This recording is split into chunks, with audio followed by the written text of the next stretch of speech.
Hi, in this video I'm going to show you the technique I spoke of at the beginning of the month about creating a non-repeating round robin without using any loops.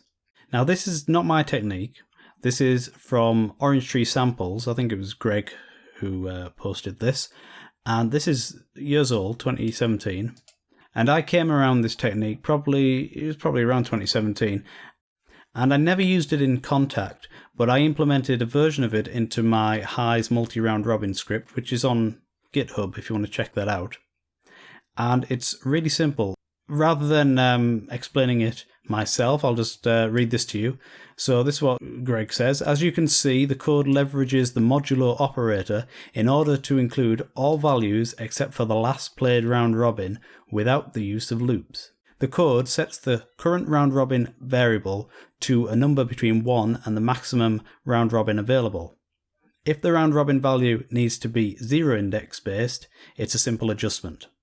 So what I've put together is actually a slightly simplified version of this for today's demonstration, but I'll link in my GitHub page and you can see a more expanded version of it. So what Greg's doing here, he's got this is his counter variable, and he's doing a separate counter for every single note, which is why there's 128 elements in this array. This is KSP we're looking at, by the way. This isn't HISE script, this is contact scripting, but you can see that that's an array and it's got 128 elements. And then when he's using that value here, he's using the note number, but we're not going to bother with that in our example. We're just going to have one variable to keep track, one counter to keep track of all notes rather than having one counter per note. In another video, I'll show you a way we can keep track of every note separately. And again, if you check out my GitHub page, the round robin script there does actually count each note separately. But for simplicity's sake, we won't do that today. So I'm going to show you my implementation of this in HISE. So here it is. So let's go back over here. So if you remember from earlier in the month, we had our counter variable. Well, now we have one called last count as well. And in our onNoteOn callback, we have our counter doing its counting. We'll look at that in a moment. And then we update this last count variable there. And we're using velocity again to separate the round robins rather than using groups.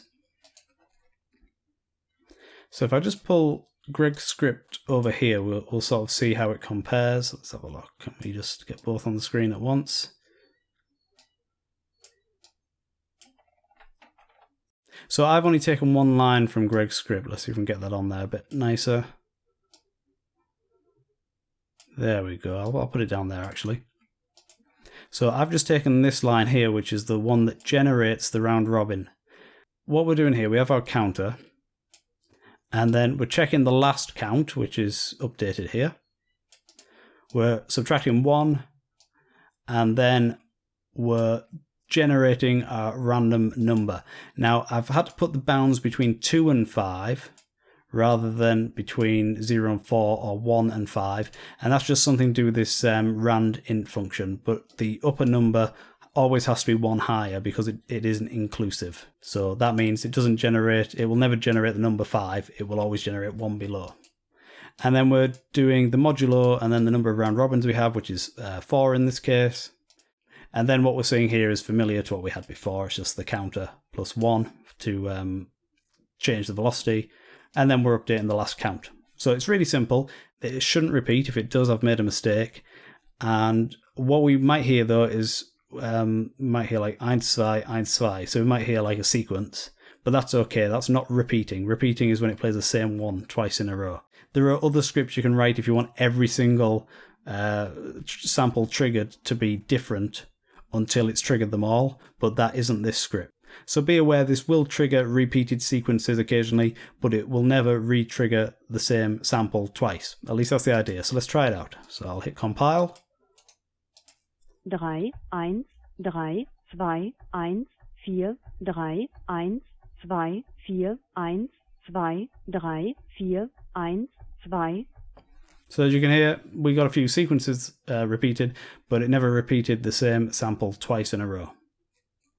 So it's a really simple script. If you want to read more about this from the original source, I'll post a link in the video description so you can check that out. Alright, hope you found this useful. Any questions, let me know. As always, thanks for watching. I'll see you next time.